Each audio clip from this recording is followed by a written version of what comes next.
And what people don't realize is people tend to buy more of the feelings. And in turn, as they are buying the feelings, buying into how they felt, they are buying the products. Let's take Apple as a case study. A lot of people buy the products not because of the functionality of the phone. I mean, we could argue that, but a heavy reason that people patronize the Apple product is really about the status quo. Is that Apple has succeeded in telling a story to its customers, and I'm one of them. Fortunately or unfortunately. But what differentiates you from me and from one another is the narrative, the stories. How are you telling your story? We are a story away from the next person anywhere in the world. There's a simple way to tell stories, which we can learn. I could elaborate a lot more, but I think the better way to do this is say, check out Obehi's book. There's a free chapter that you can get. Have a read, see whether what he's writing, what he's saying resonates with you, and you can learn strategies there. There's a whole book on business storytelling. That's a good place to start.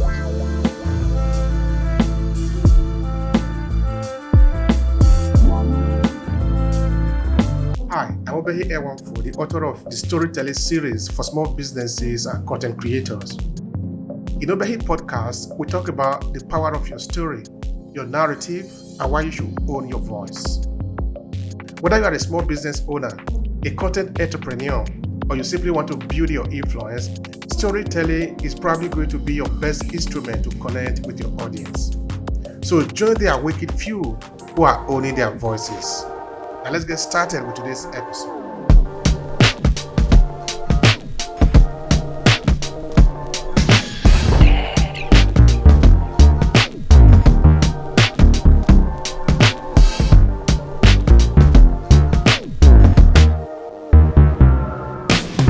So I'm Eni. I am a digital marketer. So I help businesses get famous. That way they can sell more. So I do many different tricks to help my clients to get in front of their target audience. Part of that is essentially working with people like Obehi who do amazing things. I love working with authors, especially because I think sharing your knowledge, packaging your knowledge, sharing your knowledge with other people to learn from is such an important thing for all of us, whatever culture you're from. So Obehi mentioned how he got into writing his books. I'm all for authors to sell more. So when I get a chance to get them in front of more people, I take that chance very seriously. So part of what we do is we do email marketing. That means my guarantee to get you in front of thousands of your target audience every month. We'll send 2,000 emails a month, or it's 2,000 emails a month every week. You can work that out. I know what I mean. So 2,000 by 4. Right. Apart from that, I do these audio rooms. So we tend to plan it, organize it, and then do the inviting. And also, my favorite thing these days is book marketing.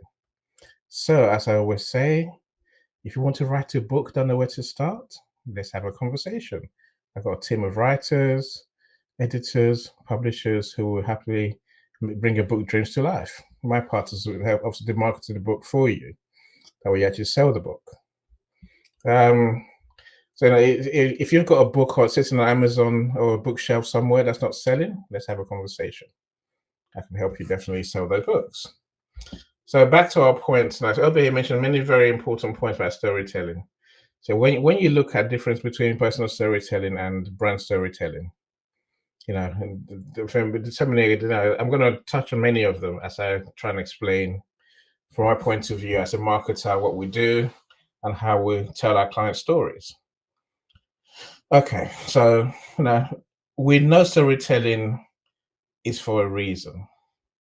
We know when done properly, it can transform your sales, your community, your engagement, create your credibility, your relationships with your potential customers.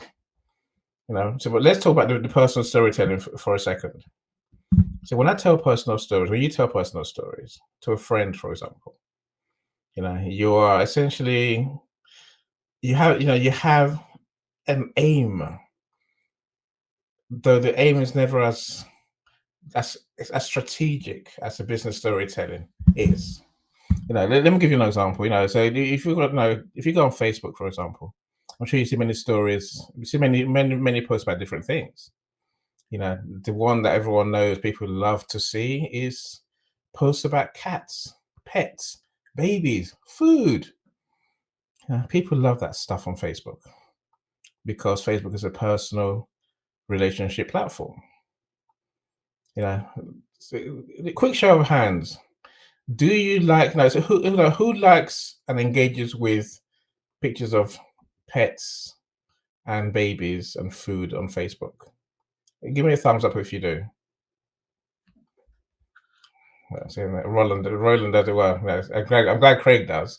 The rest, okay, a few people do. London does it. Okay, superb. Amanda, I see you too. Right. You see, when people share personal stories like that on Facebook, what they're trying to do essentially is, on the one hand, entertain people. They also want to, I guess, they want to show you that they're like you within reason, and that's why we share personal stories. So the third part, really, when we look at social media, is we're just looking for cheap engagement. Likes, comments, emojis. Reach. The things that we call vanity metrics in the business world. See, now the aims when you tell personal stories is very different to telling stories on LinkedIn, for example. On LinkedIn, we're much more strategic. We're much more focused on. So Obehi called it, people taking action. We're here on LinkedIn to tell stories that get people to like us, trust us, and buy from us. For that to happen, I guess there's different components of how storytelling goes. Now, for those who were here in the earlier rooms, I guess we've talked about the way storytelling is done. It's on a simple level. There's many different models that you can look at. On a simple level, we create storytelling. A story goes along the lines of you create a situation. There's a situation, and then there's conflict. There's conflict, which something's wrong. Something's necessary to be done. There's something that needs to be done to solve this situation, and there's always a hero who fixes the problem. And ultimately, that hero, obviously, then there could be a continuation, a part two of the story, where essentially, there's situation, there's conflict, there's a solution, and then there's a hero who finds a solution, and then everyone's happy. That's storytelling in a nutshell. So it's, in a personal context, I guess I would say the situation is much more. It's much more fluid. There can be many different situations. There's no strategy really. There's no great plan. In a personal situation, the conflict is, you're my problem essentially. Because I'm talking about me. That's personal storytelling for you. So, and when I talk about my problems, then I tend to be the hero that solves my own problem. So in personal storytelling, it's about your problem, with you as the hero and you as the one who supports yourself to support, and whoever helps you to solve that problem. The supporting cast, as we call them. When it comes to brand storytelling, essentially the conflict is a potential customer's problem that you're trying to talk about. There's no point talking about your problems because no one cares about your problems. You want to talk about, you want to relate to your potential customers by saying, right, I get you. So, I understand the situations that you're dealing with. I understand my target market. I understand what you care about. And essentially, it's in brand storytelling, the hero is not the business. The hero is the potential customer. So my job as a business, my job as a marketer is to convey to you how my client solution will give you the answer to solve that problem. I can't come and say I'm going to solve the problem for you. What I say is, no, I can empower you. I can equip you and give you the tools you need, the resources, the mindsets, everything you need to be the hero to solve that problem. And then so as a business, our role is that supporting cast role. We're facilitators essentially. I mentioned just now how I work with amazing people like Obehi. Literally, so the hero of my story is Obehi.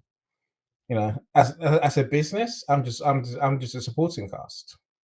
I'm here to support him to help more people. When everything goes well, then he comes out smelling of roses. He's the hero. He's the one you turn to buy from. This is how business storytelling works. So I hope that explains in some degree of detail how brand storytelling and personal storytelling differ. Over here, back to you, my friend. Thank you, Annie. Thank you so much. I appreciate that. I really do. I want to just spend a few seconds there extending that line that you threw out there, which is that in this case, this example, you treat me as a hero because you are projecting me.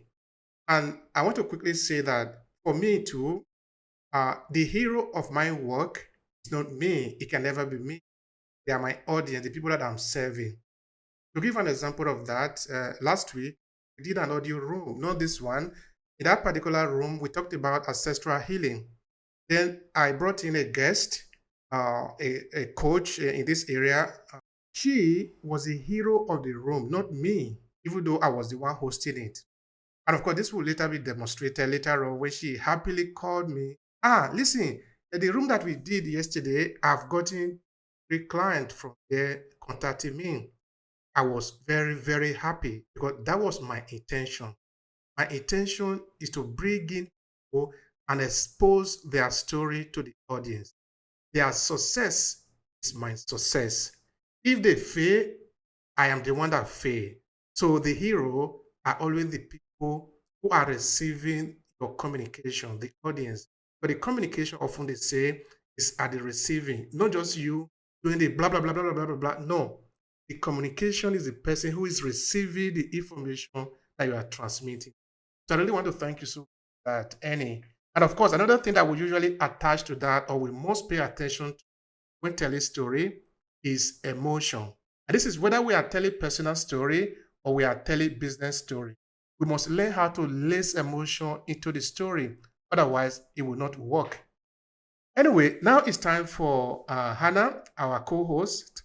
Hannah, yes, we are here listening to you. Thank you, my dear. Go on. Thank you so much, Obehi. Thank you so much, Annie, for having me, my fellow co-host, and to everyone listening today. Happy Monday, everyone. So my name is Hannah Idachaba, and I am a brand storyteller, and this conversation is right up my alley.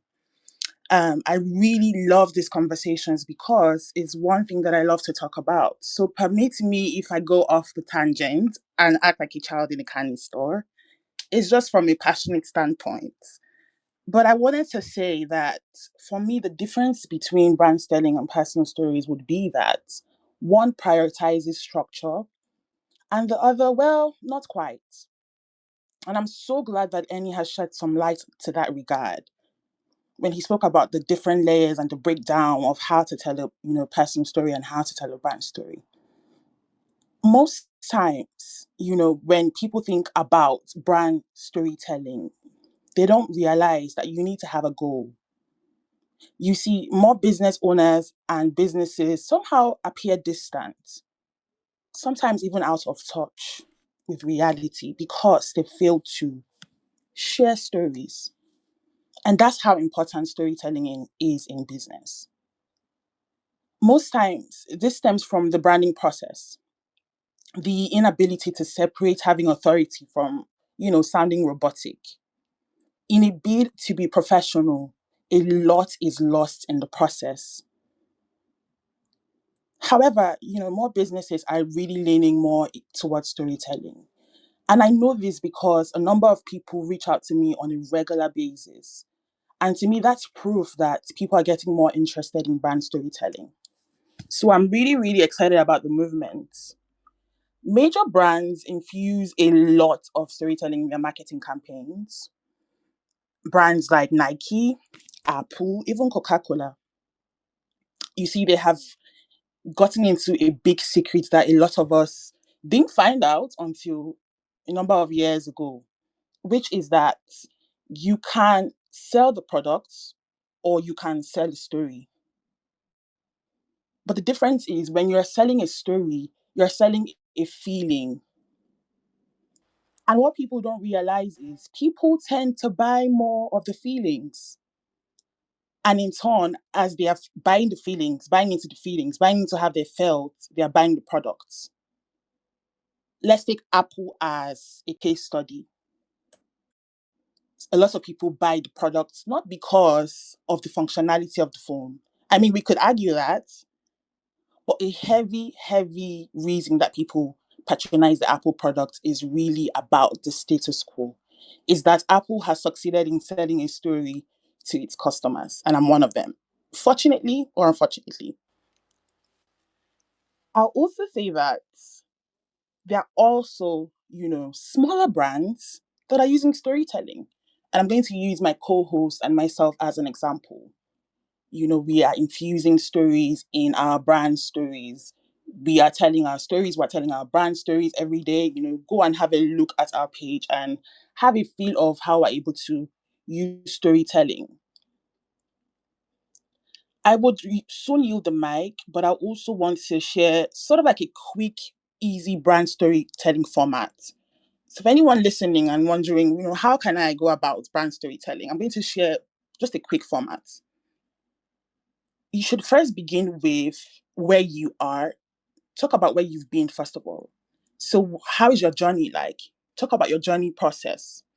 What did you have to overcome to be where you are in your current position? It's not just for the sake of it, it's because you are sharing a part of your business that a lot of people can relate to. Then talk about where you are and highlight how your products or services are the best fit for your customers. Also highlight what connection you have with your story receptors.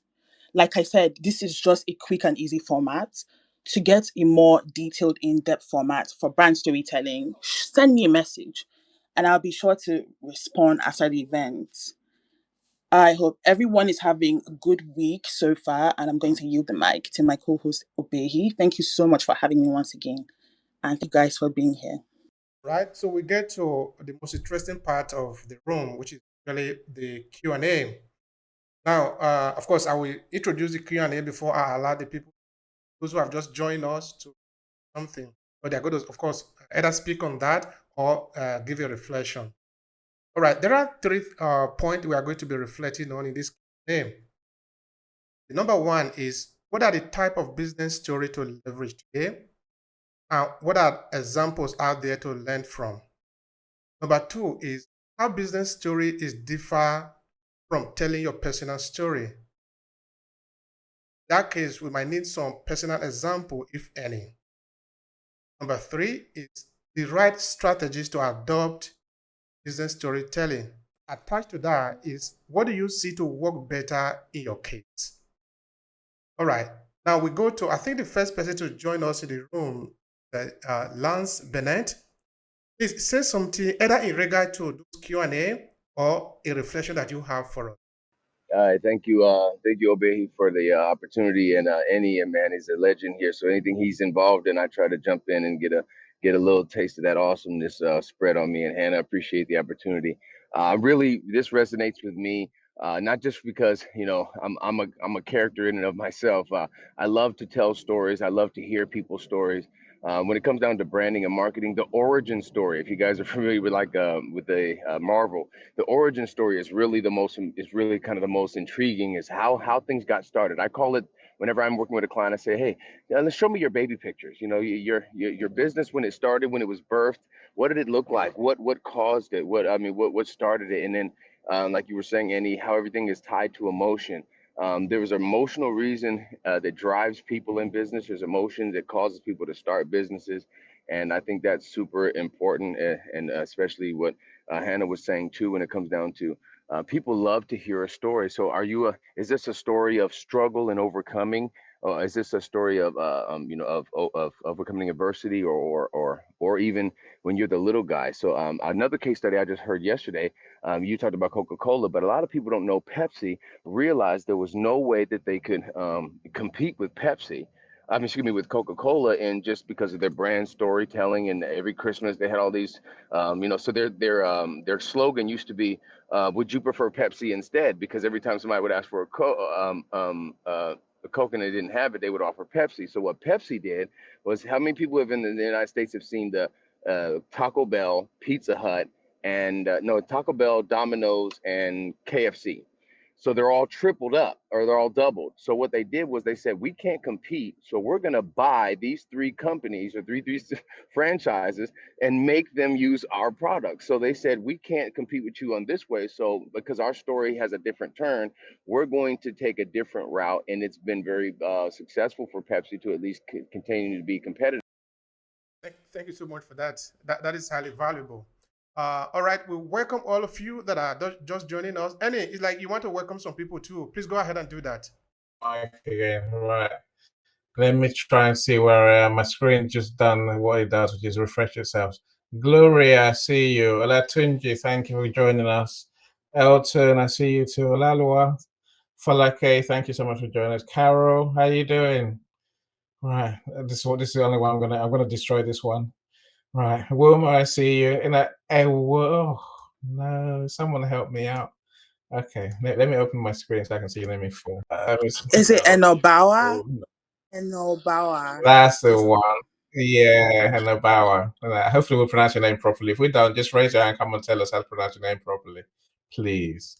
Thank you, Hannah. You're a star. I appreciate you so much. Right, I think it's Anam. I see you too, Anam. Thank you for joining. Essay. Thank you for joining us. May, the amazing May Raji is here as well. Thank you so much for spending your time with us. So we're talking about storytelling for business versus storytelling for personal purposes. So please do contribute to conversation. Raise your hand, come and talk to us. So we have some questions, but we'd love to know your thoughts on even what you do. How do you tell business stories that work for your companies? So Obehi, back to you, my friend. Thanks, Hannah. Thank you so much, Annie. Thank you. I appreciate that. Annie, I brought you here because you seem to know how to pronounce the name better than I do, and of course, I do apologize for that. Sometimes I just butcher people's name. I'm guilty of that. I'm so sorry. My name was pronounced right, by the way. Sorry. Okay. So, Annie, you got a pass mark. All Means right. a lot to me. I mean that sincerely. I mean that. Thank you so much, everyone. Thank you for bearing with me. All right.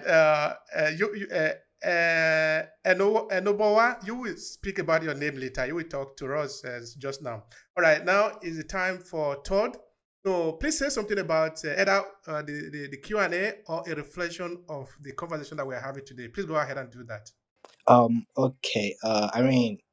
I'm a business-minded entrepreneur, but I'm starting to like maybe start up a business. I've tried affiliate marketing, like the current trends on businesses that I could run because I just turned 22 in April. So I'm still like in school and trying to see if I could like work on some businesses while I still go to school and then work on my 9 to 5s.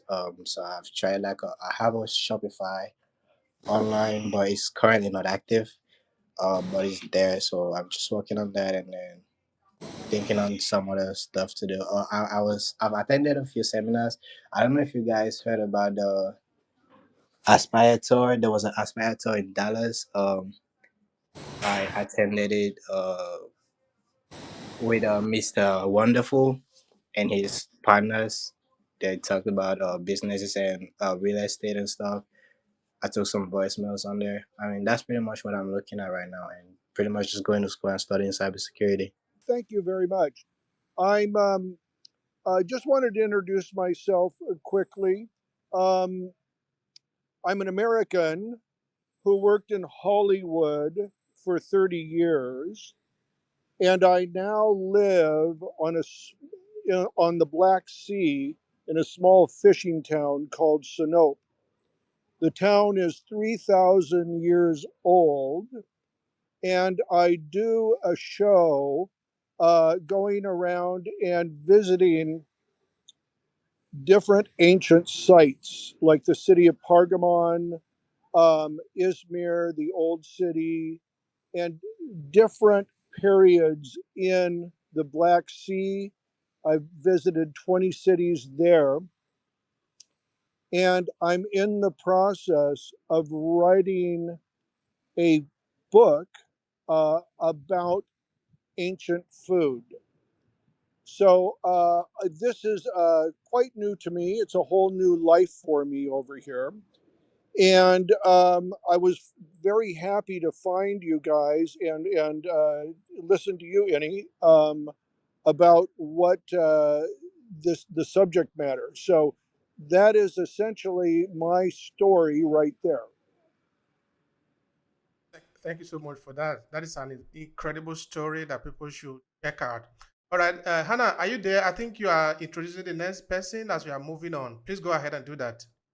Okay, so the next person that would be speaking would be Angelica, a friend of mine. Angelica, you have the floor. What do you have to share with us today? Hi, Hannah. Thank you so much for introducing me. I appreciate you guys having me up here. What I'd like to say about storytelling and what I loved everybody's share is it can also help us so that we can move forward and not give up. And I think of the story of um, Kentucky Fried Chicken and how that started. The Colonel and how he got his first Social Security check and he said, I'm not going to make it on this. So he went to different places to try to get a loan so that he could start his business. And he was rejected over 1,000 times, but he kept going. So I love those stories because it teaches us that we can get rejected many times, but we need to just still keep on going because sooner or later somebody is going to listen. And look at, he became a great businessman. So I love those stories. So I love this. And I work with families that are disadvantaged, and what I do is I share their stories on how they struggle and how they made it, with our organization that helps them so that they can get the resources that they need so that they can continue moving forward and becoming successful. So I really love this. And I love what Craig said about telling his story, about Pergamum and his mirror, because I love history. So kudos to all of you guys and all of your wonderful stories. Thank you so much for having me up here. It's such an honor to be up here with the greatest storytellers. And it's back over to you, beautiful Hannah. Thank you so much, Angelica. And you rose a really, really important point about stories impacting other people. And this is why we have this event, is to encourage people to share their stories and share it, in the right way. And that's why we're sharing the processes and steps people need to take in sharing their business story. So thank you once again for being here. The next person to speak is Kevin Holmes. Kevin, please unmute your mic. Let's hear what you have for us today. Good morning. My name is Kevin Holmes. Can everybody hear me? Hello? Loud and clear, my We friend. can. Yes, we Oh, can. okay. Yes, hi. You speak about storytelling. I had wrote a book called Daddy, I'm the Man You Could Have Been. And it all started about my dad, the ins and outs, the gains and losses of him. And my life have changed because I wanted to be a better man than him. I had started investing in real estate when I was 22 years old. And I love mentoring, and I tell my story of growing up in New York and Red Hook projects. And when you talk about the beginning and where you at today, someone that never went to college, I went to trade school, and being able to do all the things that have done. I have real estate in New York, Charlotte, South Carolina, started a mentorship program. So I really love this about telling someone's your story because it resonates with me and being able to help somebody else. So thank you for the platform.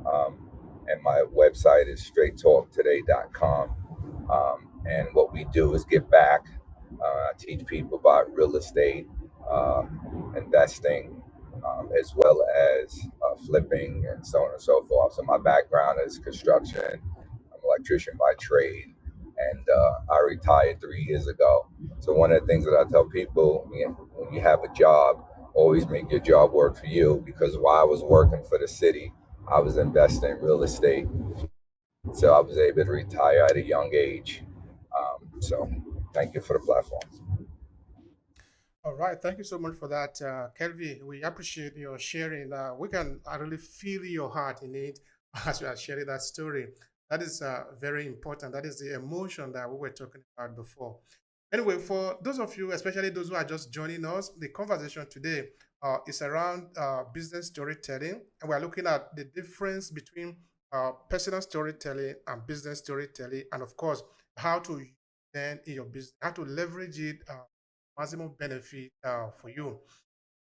So, I say like I think like Kevin and Angelica again. I think they made the point that there's many different types of stories. There is a crossover between using personal stories in business. I think we have to recognize that. When we say business storytelling, it doesn't just mean talking about. It's not an abstract thing. Business storytelling is still about people. It still involves the people in your business. The people who run businesses. The question that people care about is more is now as you I guess as you're both referring to, is your why. Why did the KFC cut Colonel Sanders start his chicken shop? Again, why is Kevin doing what he's doing? Literally, Kevin has an inspiring story. A story of starting young, being successful, and then now helping people who are less fortunate. So there's a place for these stories in business. It's not like so. I think that it's just trying to just be sure that you are emphasizing your business as part of the solution, a part of what I call the support cast to help other people be heroes. I think that they both show that very beautifully, really. So that's what. No, thank you for sharing with us, both of you. We appreciate you. All right, thank you for that, Back to you, Annie. Obehi. Thank you. Thank you for that, Annie. Thank you for that. All right, the next person that is going to be speaking, of course, is Lone. But before you speak, I just want to remind us that the three key points that we are reflecting on just now are: number one, what are the type of business story to leverage? Any example out there to learn from? Number two is how business story is different from telling personal stories. Your personal example, if any. The third one is the right strategy to adapt in business storytelling. What do you see to work better in your case? Of course, we do this so that we share our personal experiences and other people can learn from us. So go on, it's your turn, Lone. Good morning, everybody. Thank you for having me. I help people get their stories done, and sometimes they're very personal, but sometimes they're really business. And for those people who don't want to share their personal stuff, but they have a solution, it's ideal. I'll give you an example.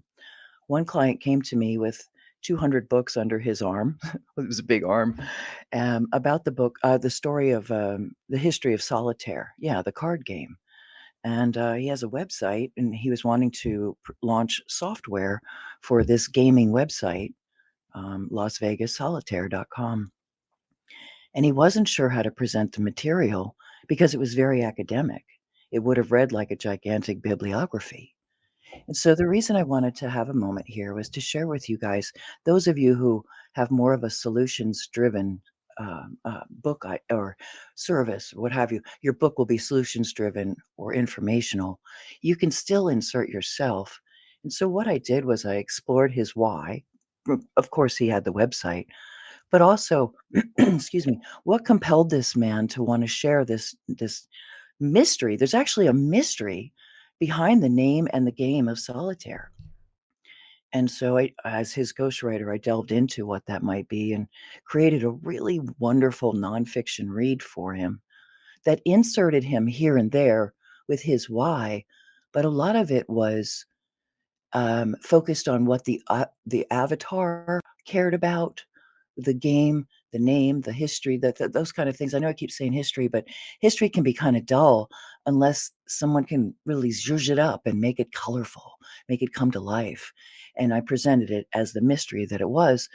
And so his brand story it had interjections of him and his why, but mostly it was a focus on this unraveling of hundreds of years of mystery. And I just want to share that with those because not everybody wants to share their personal saga, but they have something important that they want the world to know about. Thanks for having me. That's powerful. I really love that. I really do. You see, before we were talking about using brand story, talking about our brand story, and of course, creating a hero around it. But sometimes it's also very powerful that we let our face shine in the business. Because, yeah, irrespective of the kind of business that we are in, whether we are looking at a 4 to 500s or the big multinational, at the end of the day, what people really want to connect to, especially in this day and age, the person behind the brand. If we can find that human being, where you are falling, where you are rising, the mistake that you have made, and how and why you are even doing what you are doing, you stand better chance of success. So yeah, it is very important that we learn how to leverage our personal story because after all, the people that you are speaking to, the people you are targeting, they are human beings. So if we just have a well-curated story that is talking about a brand, a kind of I don't know, it can be even Apple, for example. If Apple didn't put human being in their story, it would not work very well. So that human element of that is who we are in what we do is always going to win any day. So thank you so much for really sharing that. It's all good. Yes, It's we all good. can. It's all good. Okay.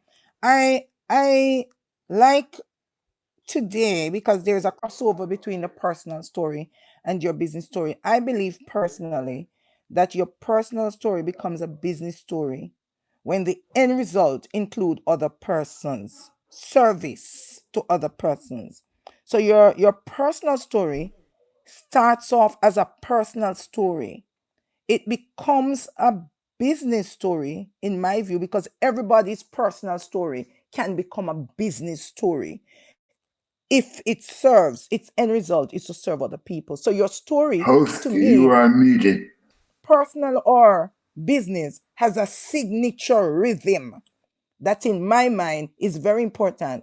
This signature rhythm increases in intensity as soon as it merges with a kindred spirit. And a kindred spirit to me is who needs to hear your story. It's who you need to serve at a particular time. And it moves from one level to another level. So your business story starts out as a transactional story because it helps you to monetize. And so that is the reason why those persons in KFC and so on had a hard time starting out because they did not establish their signature rhythm and they did not listen to the beat so they could merge it with the kindred spirit. So he went to several persons and it became a sense story because he did not understand that you must merge your story, your business story especially, with a kindred spirit. I believe, for example, that it moves from transactional and becomes a service. So your story becomes a service story. It becomes a solution that produces champions. I, for one, believe that as a leader and a leadership coach, that a true leader is one who has overcome adversity and trying circumstances. That's the real leader in my book. And still emerge stronger and more hopeful and more amplified. And as I engage in that area of my business, I allow individuals, leaders, especially Christian leaders, because I'm a Christian leader, to tell their story. And in that story, learn how to overcome the challenges and turn negatives into opportunities, negative occurrences into opportunities.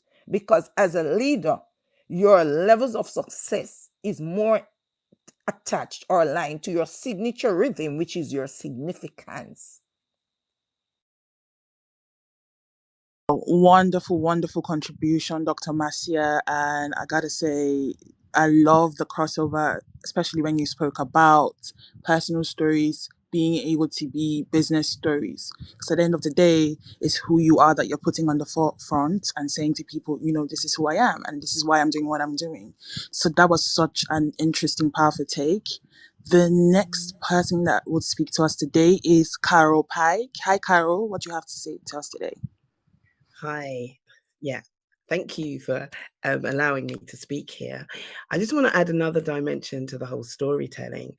I'm a personal brand strategist, and I talk about story in terms of the story you tell the moment you show up before you've uttered a single word.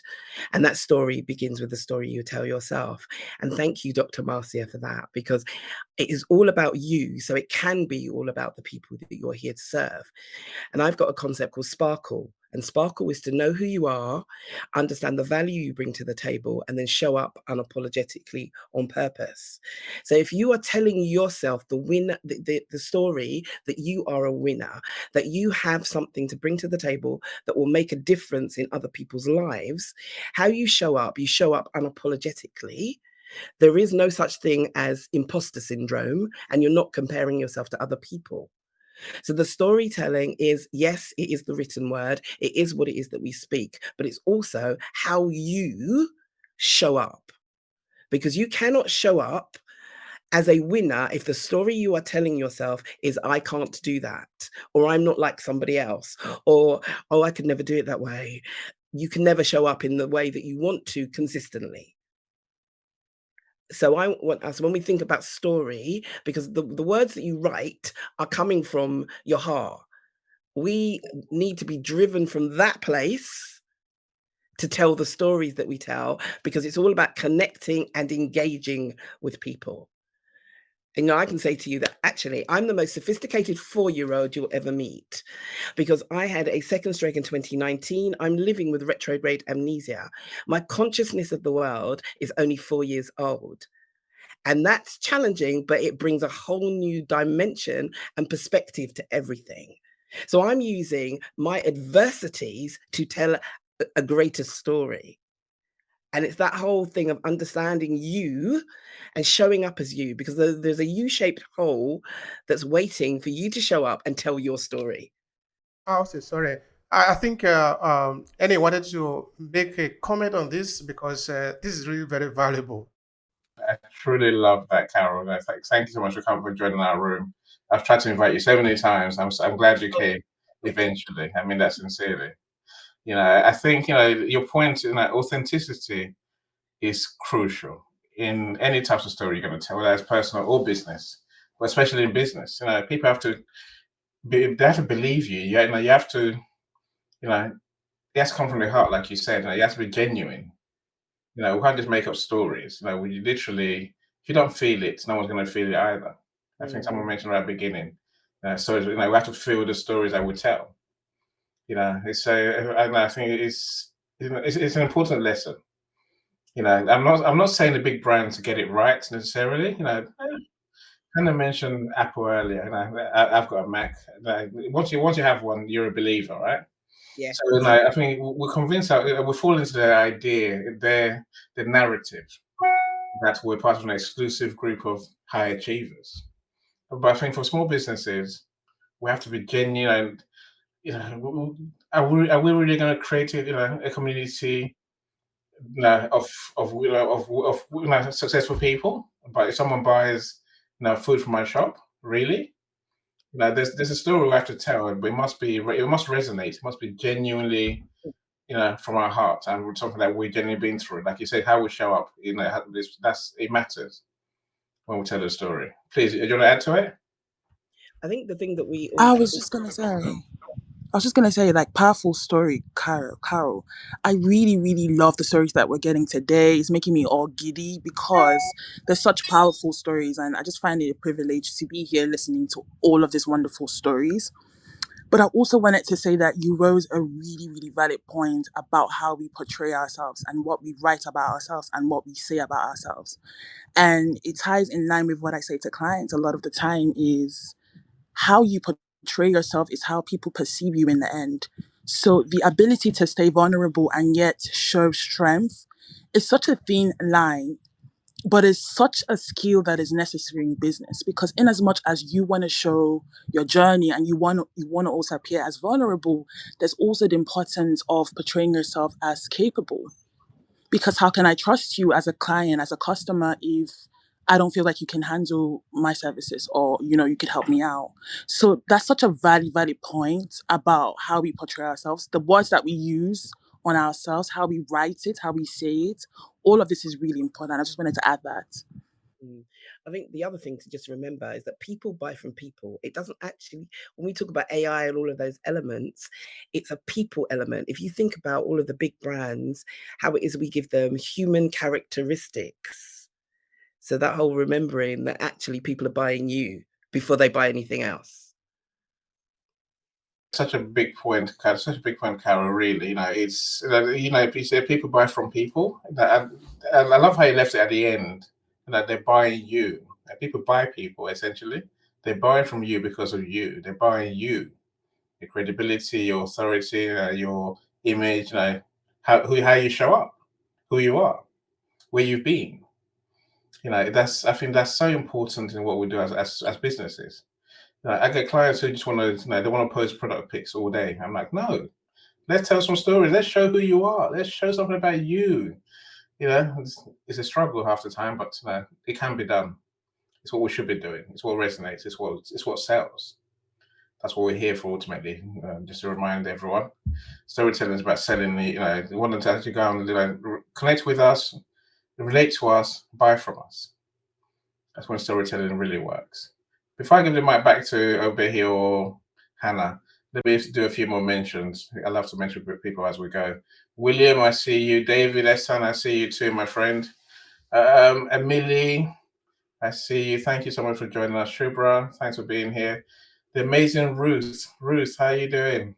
Ruth runs a media company where she gets my clients into biggest publications in the world. There's great people around you in the audience. Look, connect with people around you, follow them, follow each other, send connection requests afterwards. Talk to people. You never know who can help you or who you can help. I mean, people on stage, and I know I'm amongst legends. I really am. If you don't know who Lana Ray is, then you're missing out. So if you don't know who Dr. Marcia is, who Carol is, literally people on stage. I see Paul Angelica is there as well. Lance, these are amazing people. That's not to mention this. The three of us, me, Obehi, and Hannah. Do connect with all of us. You never know who can help. Who can help you. So I pass the mic back to you, Obehi. All right. Yeah, I think that is so. Hannah, who is the next person speaking? We have Olatunji next. Hi, Olatunji. What do you have for us today? Wow, it's good to be here. How's everybody doing today? I want to appreciate everybody. Sorry, I came in pretty late, right? I had some events, and it's good to be here. Let me speak quickly to what we have right here. There's a pyramid that is very foundational to business model canvas, and that's the pyramid of the resources, transaction, value, and narrative. All right. Is when you begin to do some very deep business construct that you see that body of knowledge. People just go straight away to the 9 components and business model canvas or lean model canvas, but it all started from the RTVN pyramid.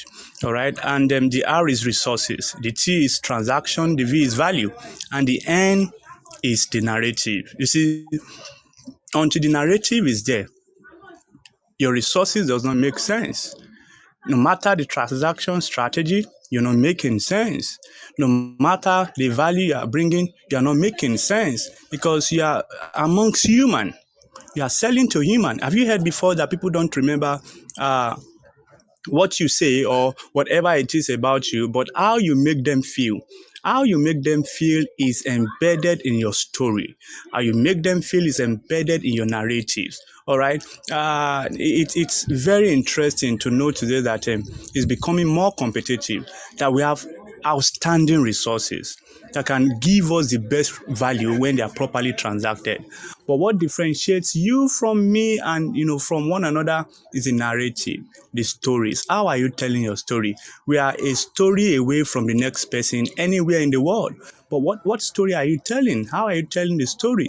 It's very important that we know today that businesses are not just constructs of uh, knowing how to solve a problem, but how are you connecting? It's like everybody is communicating, like John Maxwell would say, everybody is communicating, but only if you are connecting. How are you connecting? All right, you don't just make the contact. You need to be able to convert the contact. All right. So converting the contact comes from that point of intersection between your story and your target audience. We are all, are living stories. We are all living stories. So we go towards the direction of the story that fits with our own, that fits into our own narrative, and you move like that. So it's very important in business that no matter the resources, no matter the transaction strategy, no matter the value you're able to convert, you must pay attention to the narratives. All right. And that's why I always see this proverb as one of the best business advice you can ever get. If you cannot smile, don't open a shop. That's from China. Don't open a shop if you cannot smile. Don't wait until you have something to sell before you begin to sell. All right, that's the mistake people make until they have in quotes a product or services to render before they now begin to sell. You are a product that must be sold. As a person, you must be able to convey yourself in stories. Your actions, your inactions are stories. You need to make it interesting. Let it be a movie that will sell out at the cinema. Until then, before you can now, convert this, that's another level of, understanding. Now you are now able to convert this, benefits of a well sold story of a personal brand before you can now put it on any other thing. That's it. So it's very important that for business, all students of storytelling, and the only thing that gets a story bet is when it is interesting, as long as it is authentic. That's it. You don't need the mechanical accuracy of storytelling. You only need the authenticity of storytelling. And the more you say it, the more genuine you say it, the more genuine it becomes. And it begins to open you up to many things. And so many times, that is the lifesaver for businesses, even when they are going down. When you remember the story, come on, you come back. When you remember the story, you go, oh, come on. I didn't start because I had resources. I didn't start because I could transact my resource for value. I started because I had a story that the world must hear. And when you realize that, come on, it's like they are not hearing the story. The thing is, you now need to work on the means of getting the story across. That's the technicalities. But the thing is, you must have a story in form of product and services that you have to sell. And don't forget the Chinese proverb. Don't open a shop if you cannot smile. And don't wait until you have something to sell before you begin to sell yourself. You are a story in motion. Please sell yourself well. Be a sold out movie in the cinema. Thank you so much. It's a pleasure to be here again. I appreciate you all. Thank you. Thank you so much, Olatuji. Thank you very much. That is so powerful. If I really will spend time commenting on what you have said, because there is a lot of nugget out there that I think people in the room, of course, those that are going to listen to this recording are going to appreciate, because it's highly, highly valuable. A number of times we have said here that the audience are at the centerpiece of what we are doing, which means that the story that we are telling should actually reflect them. And there is no one who does not have a story to tell. I say that because some people think that they don't have story, but it is not true. You have story. It just perhaps you haven't yet understood how to tell your story. And come to think of it, story is the most powerful instrument that we have as humanity. So we must learn how to master our story.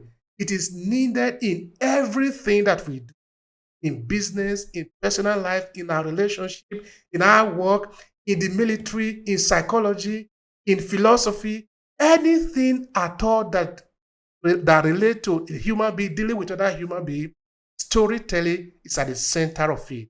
If you know how to tell that story correctly, you don't know the power that you have. Oh wow. First I want to say thank you to Annie for inviting me to the event and Obehi and Hannah for having it and allowing me to speak. I'm going to take a different approach here. Like you're talking about separating business stories from personal stories, yet from my experience, I believe that your personal stories become the business stories. And what I mean by that is in many instances, right? If people are selling products or you're selling a service, it's going to be hard for you to do that unless you become your first client, right? You become the the product of your product. And when when I think about my experience to entrepreneurship, like if there's one thing that I knew that I could share every new entrepreneur is that vulnerability is essential if you want to make an impact. Like no people aren't going to share things with you until you share it with them first. And I'll share a quick story. So I was speaking at an event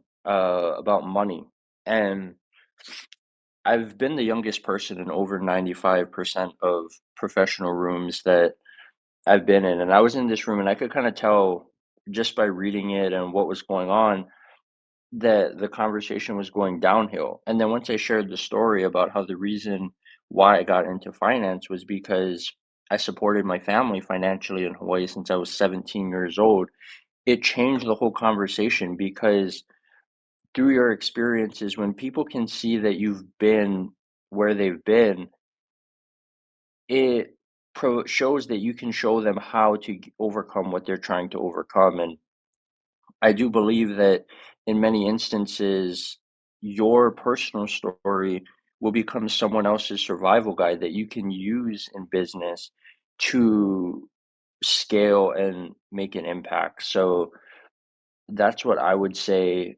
for the conversation. And why I believe storytelling is so powerful is it's almost like you're sharing a piece of yourself with your customer. In my industry of finance, trust is the number one challenge. And I need to get a lot of personal information from people. And because I shared a lot about my story and myself, it's made it easy for me to ask the hardest questions because I've done it first. Uh, Thank you for allowing me to speak.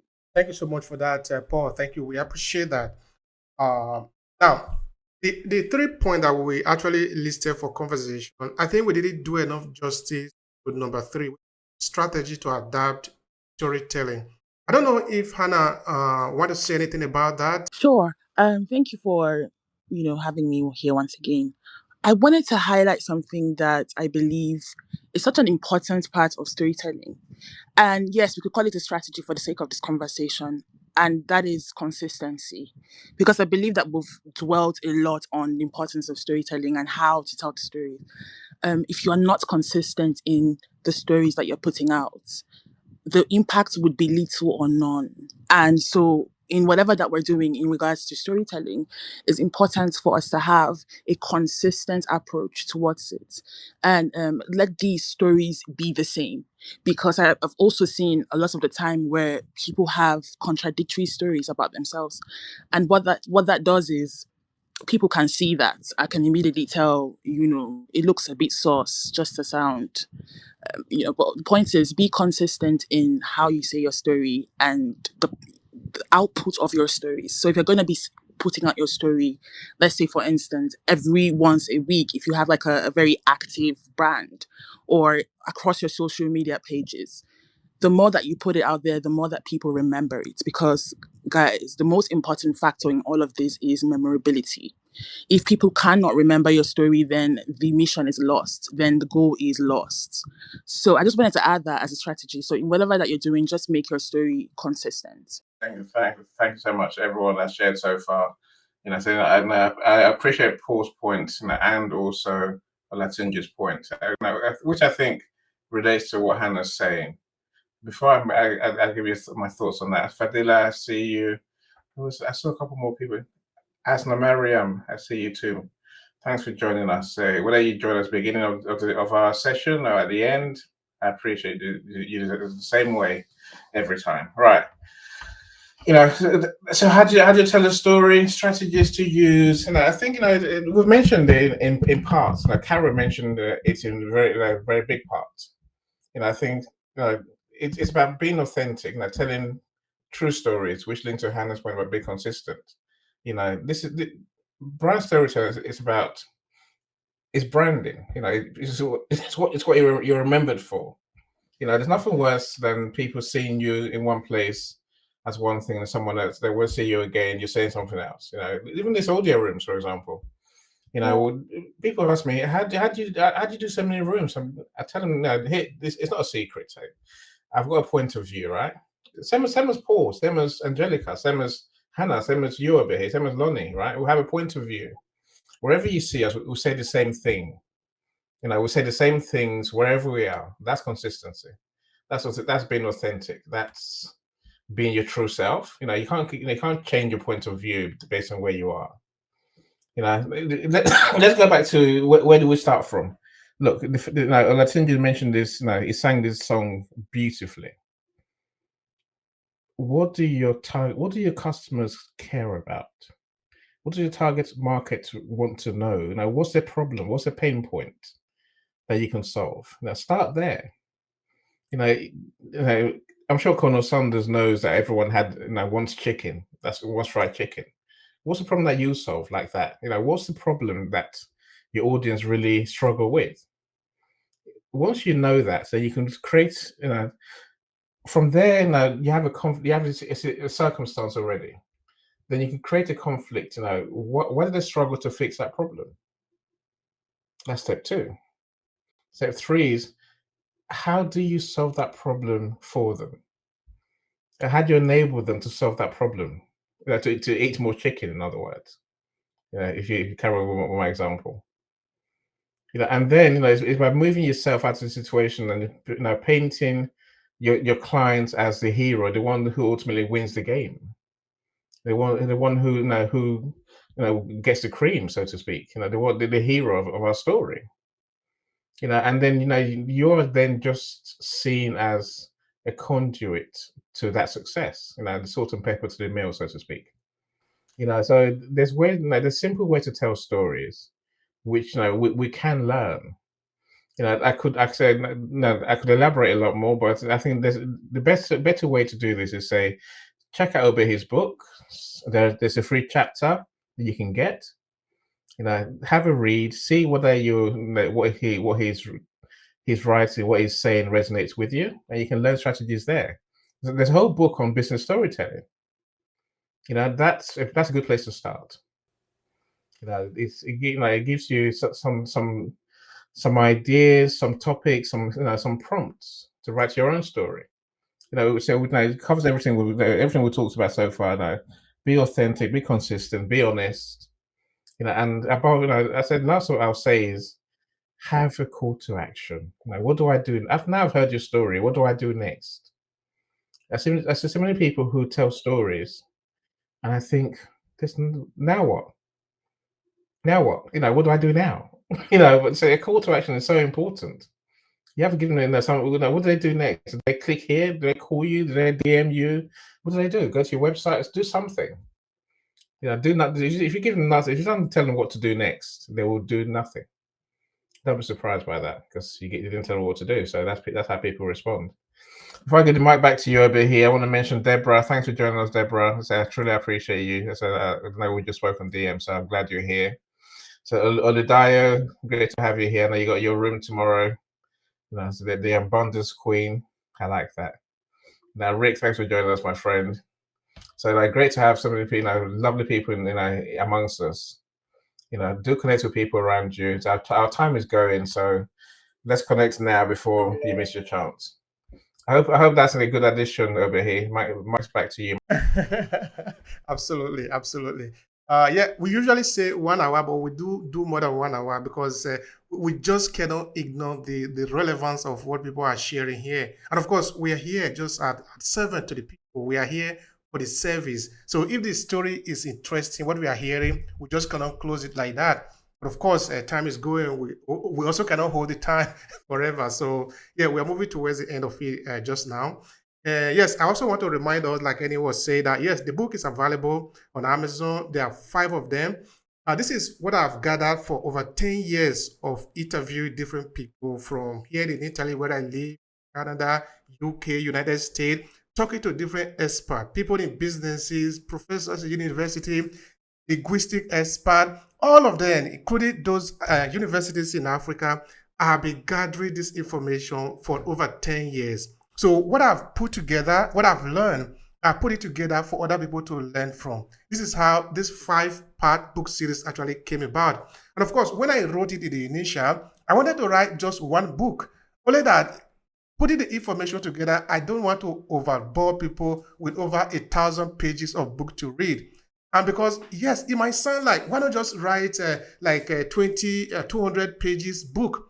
Storytelling is very, very complex sometimes. It's not as simple as it might appear because there are very many dynamics inside of it that make it work.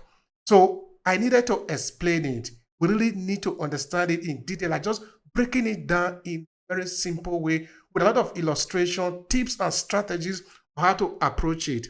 So that is why the book actually was broken down into 5 so that it can be simple for people to get. But the first part is just the basis of storytelling, because everything starts with the basis. What are the setup of a story? And of course, the one where we are talking today, which is the business storytelling, is the very last part. You don't get to this one until you understand the basis of the storytelling. What are even type of story? What are story? What is it coming from? What are some instances, some example? What are the science behind storytelling? Are there psychology behind storytelling? So there are a lot of things that have to do with story. That is why it is important that if you have the possibility, like for example, the other day we finished a room here, a guy just went there and get all the 5 books. And of course, he read it when he want. It's not like you are forced, you must read all the 5 right now. But if you feel like, take it and read it. It's for you. I usually tell people, because we also have a training class online. All the information are there for you if you really want to, for those who want to. And of course, for those who do not want to, they have more than 1 million excuses why they will never get the book, why they will never take a course online, why they will simply be complaining of every other thing. But if you want to, you will always find a way. So yes, get the book there, read it, and of course, share with others. Because I learned from other people, now I'm sharing. You also take it, you read, then you also share with others. The knowledge goes on. It turns around and around. That is the entire essence of it. Now, we are moving towards the end of it. So I'm going to ask from the people that are in the room, I don't know who want to leave us with your final thoughts. In this case, we usually do few seconds, let's say 50 seconds of your final thought about what we have discussed today, which is about storytelling, looking at personal storytelling and business storytelling. Fantastic show. I just want to leave all of you with this one idea, and that is you are the expert of your story.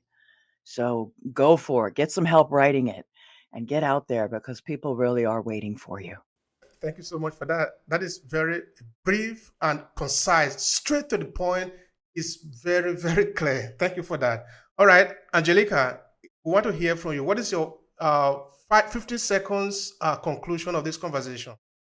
You have the opportunity to change a person's thinking, to be positive by the stories that you tell. You give them hope. So why not share it and make a big difference? And that's my share for today. Thank you for letting me speak.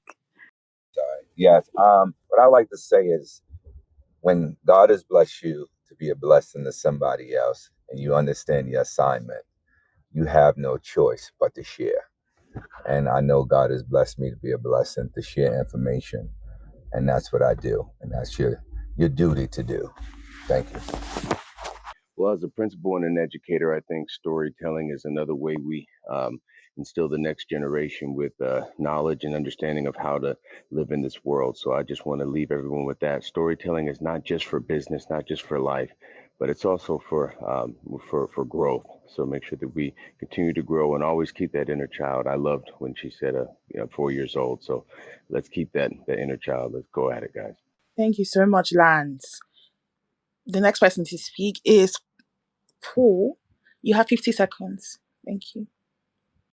Yeah, I would just say that you're going to learn a lot from conversations with other people, but you're never going to be able to learn more from your story. And I'll close with the quote that I always do when it comes to storytelling is that your story will become someone else's survival guide. If you knew the impact and all the people that you would help, your fears, doubts, everything negative would disappear. Thank you for allowing me to speak. Thank you so much, Paul. We have Carol. Carol, you have 50 seconds. Thank you. Carol, are you there? Yep, it's all right. I couldn't find the mic. It's okay. I want to say that you hold the pen. You are the author of your story. You hold your pen, write well, and edit often. So much, Carol. Rick, what do you have for us? 50 seconds, please. Good morning.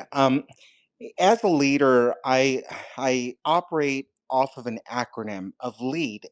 L standing for listen, E for empathize, A for apologize, and D is do what it takes to find a solution. And while you're doing that, my suggestion is to use your stories to get away from the scripted and robotic feel and more of an organic human concept. Thank you, Rick. We have Olatunji. What do you have for us, Olatunji? Thank you so much. I want to just encourage everybody to, keep telling their stories, because the only thing that make us to change our ways and become whatever is story. Yes, information is not enough to change people, but story. So don't just tell it because you have a product. Don't just tell it because you have a service. Tell it because you have a life. And at every point in time, be able to distinguish between these two kind of story. The first type is the superior story, and the second type is the superior story. There is one that is, for the superior, and there is one that is from the superior. We're going to go through all this in our lifetime, enjoy it, and be the best of it. Thank you. Afolayan, I'm glad you're up on stage. Welcome, my friend. You got 50 seconds. Okay, so let me make it easy for you. What do you want to say about the link between authenticity and personal storytelling? Thank you for having me on stage. I want to say a little thing about the business story and personal story. I think they are quite linked. It comprises of it. The customer has to trust your story and be authentic and be honest in what you want to, the service. It's not about your service you want to render. It has to deal with what they feel about your business, the emotion you generate, and the authentic view and the feel of what your story is about. Thank you. So from my point of view, if I may add, and that way I can pass the mic back to you, and then you can do your thing. Hannah, right? I think for me, storytelling is about making a legacy, building a legacy for your business, for you, for everything you do, as an entrepreneur. The question I always ask myself and my clients is, in 10 years' time, 20 years' time, what's they going to remember about your business? What's the stories you're telling? What's the stories you've written? What stories that they're going to tell? We talk about Apple, we talk about Coca-Cola, Pepsi, and so on, and KFC. What about our businesses? Now's our chance to write our stories, tell our stories, and live our stories. Much like Afolayan just said, authenticity is everything. We have the same chance. Let's do it. There's help out there. Take the help that's out there. So if not over his books, talk to me and Hannah, talk to Lonnie, talk to Angelica. We write stories every day. So Abiba keeps falling up. She tells stories as well, so for brands. So there's people to help you. Don't just sit there and say, I don't know what to do. I'll leave you with that. Thanks, Obehi. Thank you so much for that, Annie. All right, now it's your turn, Hannah, our beautiful co-host. How would you conclude the conversation today? We are about living. Yes. Thanks once again to everyone that's joined us today. We really, really appreciate your presence. I just wanted to add to say that brand storytelling is an art. And just like Lonnie said, outsource, contact a professional. Not everyone can write it, and that's okay. You might be gifted in other areas. So outsource, speak to me, speak to Annie, speak to Obehi. This is what we do. And have a pleasant week ahead. Thank you.